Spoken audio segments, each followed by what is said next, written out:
njerëzve idealistës së djathtës, punëtor, profesionistë të fushave të ndryshme dhe bashkimin e forcave për t'i dhënë Kosovës një mundësi tjetër kësaj radhe me idenë që të zhbllokohet kjo situatë politike në të cilën gjendet Kosova. Dhe unë besoj që do të bëj maksimumin më të mirën time të mundshme, edhe pa hezitime kam pranu këtë ofertë dhe konsideroj edhe privilegj, edhe nder, sado që nuk është për lakmi.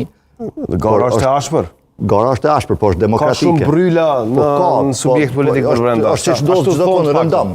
Është si çdo kund rëndom. Politika sigurisht që i ka ato vështirësitë dhe sfidat e veta, po nuk duhet na tremb fundja fundit, sepse politika është ajo që udhëheq me këtë vend.